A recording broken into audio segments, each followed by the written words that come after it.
Today on Gangster Profile, John Fats Buccelli in the infamous Moldy Brinks loot.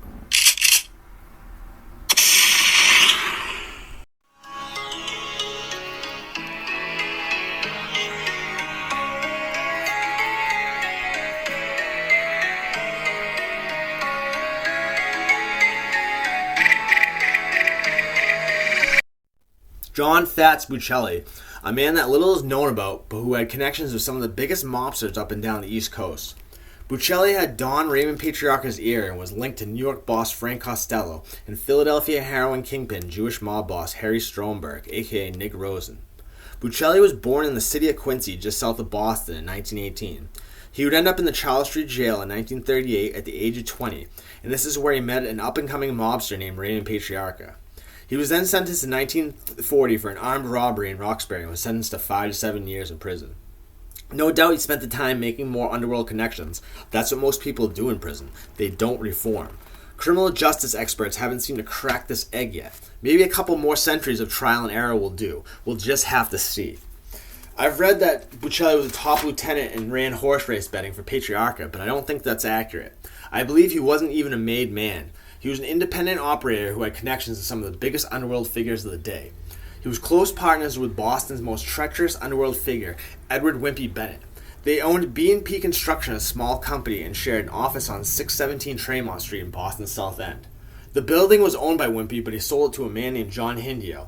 Buccelli and Wimpy kept a basement office there.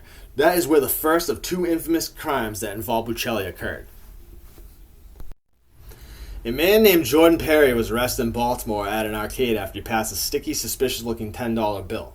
Upon search of his hotel room, they found $4,635 in the bag. The stacks of cash were wrapped in newspaper. The FBI would become involved, and upon checking the serial numbers, they matched the bills missing from the notorious Brinks robbery. In 1950, a group of masked men wearing peacoats entered the Brinks building in the north end of Boston after it was closed for the day, and they made off with over $2.7 million, which up until that point was the largest robbery in U.S. history. The FBI descended on Boston and Mass and scoured the underworld, harassing and jamming anybody and everybody they believed to have any connection with the heist. Even the smallest link caused all kinds of unwanted attention from the feds. The FBI wasn't able to make any arrests to recover the cash and was making J. Edgar Hoover insane. So after Perry was arrested, the FBI questioned him, and he said that while remodeling a house in South Boston, he found the money in a wall. The feds weren't buying the story, so they kept pressing him. Perry quickly changed the story, and he implicated Fats Buccelli and Wimpy Bennett. He told the FBI while at 617 Tremont Street, Buccelli told Perry to remove a panel on the wall. Inside the wall was a cooler filled with stacks of money wrapped in newspaper. Buccelli allegedly handed Perry a stack of money and said, "This here is good money. See if you can move it, but you just gotta do it outside of Boston." Perry then told a strange and confusing tale about planes, trains, and automobiles that ended with him in Baltimore at the arcade where he was arrested at. Perry said he was instructed to go outside of Boston and move the cash. He had an elaborate scheme where he was to profit $30,000 at the end. The feds got warrants for the 617 Tremont Street office, a pool hall owned by Wimpy's brother Walter, Fats's Brookline apartment, and Wimpy's Weymouth house. The searches of the house and pool hall came up empty, but at 617 Tremont Street, after removing a wall panel, they discovered a cooler containing $57,732. All the money was wrapped in newspaper and was dated from December 1955 to February 1956. The dates were important for the feds to provide a timeline. Wimpy, who was at the office upon the search, was arrested and questioned by corrupt agent Paul Rico, and then was brought in front of a DA where he denied any knowledge of the money in the wall or in Perry's possession. Fats was then approached by detectives with BPD and FBI agents after dropping his kid off at school. He was brought in front of the same district attorney, where he admitted to knowing Anthony Pino, one of the main suspects in the Brinks robbery, from their time in prison together, but he denied any knowledge of the money. All three were indicted the next day for accessory after the fact, receiving stolen property. Wimpy and Fats were held on $100,000 bail, and Perry, who was in violation of parole, was held without bail. They separated the men so they could not corroborate their stories. Fats was in New Bedford, Wimpy in Springfield, and Perry was being held at East Cambridge Jail. After interviewing John Hindio, the owner of 617 Tremont Street, and a contractor who did remodeling work in the office, they determined that the timeline lined up and Wimpy and Fats could have been the only ones who put the money in the wall. It should be noted, however, though, that they were convicted basically on Perry's testimony alone, because they weren't able to pull any fingerprints off the cash of the cooler. There wasn't any physical evidence. They were convicted of receiving stolen property, but the accessory after the fact was dropped. Fats got 2 years at Deer Island, Wimpy got 1, and Perry got 2 one-year sentences to run concurrent at Bill Ricker House of Corrections. While serving his 2-year sentence, Fats was indicted for his role in another notorious caper. He, along with 14 other men, were indicted in the largest drug conspiracy in history of the United States up until this time. They were indicted for smuggling over $20 million of heroin, opium, and cocaine into the United States. $20 million in the 1950s is about the equivalent to $500 million today.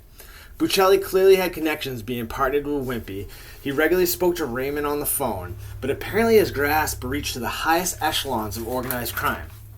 I'm talking Frank Costello and Meyer Lansky, ruling members of the National Crime Commission. This group controlled the flow of heroin and other narcotics into the United States. It wasn't like it is today in the 1950s. There weren't different cartels and gangs fighting over an already saturated market. These guys controlled the entire drug business in the United States. If you wanted dope in the 1950s, you dealt with them and sold their product. From Baltimore, Maryland to Montreal, Canada, every market was serving their dope. The corner piece of this vast network was Philadelphia kingpin Harry Stromberg, aka Nig Rosen. Born in New York City, Rosen built his empire in Philadelphia with his infamous 86th Street Gang.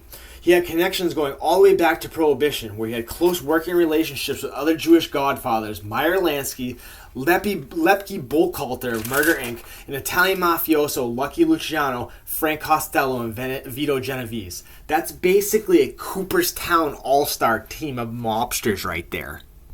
Organized crime and narcotics trafficking in Baltimore was controlled by Jewish gangsters who supplied black dealers. This was the modus operandi of the day. Italian and Jewish mobsters would supply large amounts of heroin to large-scale black drug dealers, who would in turn pump dope into large northern cities like New York, Philly, Boston, Baltimore, and Detroit. Back in the 50s and 60s, if you wanted to sell heroin, these organized crime figures would have to choose you. You couldn't simply just go and buy a kilo. They would supply you or they wouldn't. If you didn't get their dope, you weren't selling anything. Fats Buccelli was a main cog in this wheel. Buccelli was the main supplier for the hub. All dope that was sold in New England in the 1950s was smuggled in by Buccelli through a coal wharf on Boston's waterfront. I'm sure even though Raymond was against drugs, he still profited from these sales somehow. This is why I believe Buccelli was an independent operator and was free to participate in the narcotics trafficking.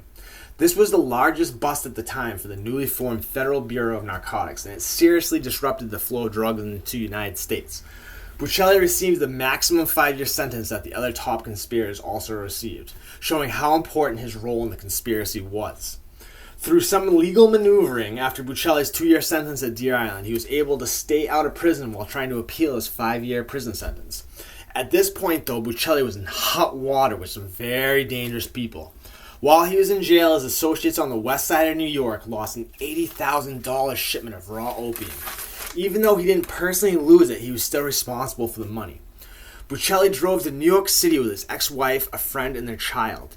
He met with people, most likely his West Side associate, John Earl. They stayed the night and then drove back to Boston the next day.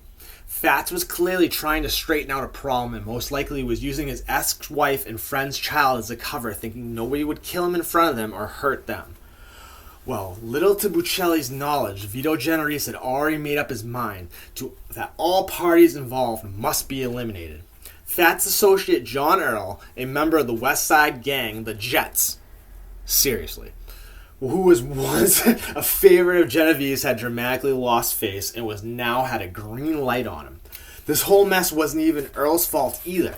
His longtime friend George Barone lost a shipment, but Earl and Fats were on the hook. Whatever money Buccelli brought to New York did not solve the problem.